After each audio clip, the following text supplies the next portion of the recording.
If you check out my new book, The Plant Paradox, you may notice I use quite a bit of pesto in my recipes. Why? Well, two reasons.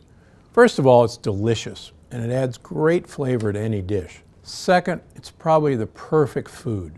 It combines two of the healthiest ingredients on the planet, olive oil and basil, to make a versatile, flavorful sauce. Now, basil is part of the mint family, and as you've listened to me before, basil affects your mood. It's great sources of polyphenol. And what's not to like about olive oil? Now, a lot of stores make pretty good pesto. You know, I like the versions sold at Costco and Trader Joe's. But this time of year, it seems like basil is taking over the garden. So it's the perfect time to make your own. I keep things pretty traditional with my pesto.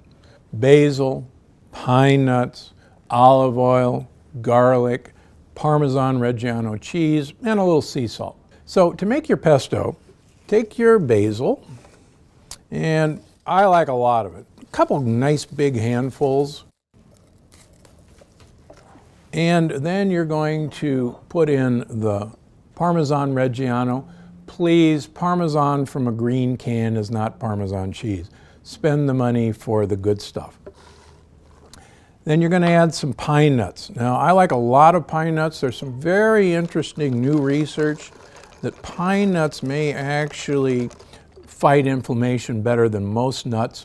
And then you're going to take 2 cloves of garlic that are peeled, put in some sea salt, and then put in a little olive oil right now, just to mix it around. And then we're going to pulse that.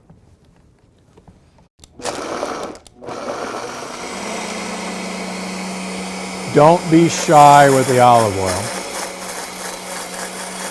And as the olive oil goes in, it's going to get creamier and creamier. So you turn it on low and get the olive oil in. And so when you're happy with the consistency, you're done. It's really that easy. Once you've made your pesto, the possibilities are endless. That's why I always have a batch in my refrigerator or freezer. You can also freeze it in ice cube trays for easy single-serving pestos. It's delicious on miracle noodles, tossed with roasted vegetables, with wild-caught shellfish, with eggs, or whipped with an avocado to make a really great dip for veggies.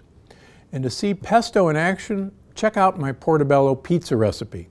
There's a video here on my YouTube channel, and the recipe is in my new book, The Plant Paradox. So, if you see basil on sale at your local market, or if it's growing like a weed in your backyard, stock up and make pesto.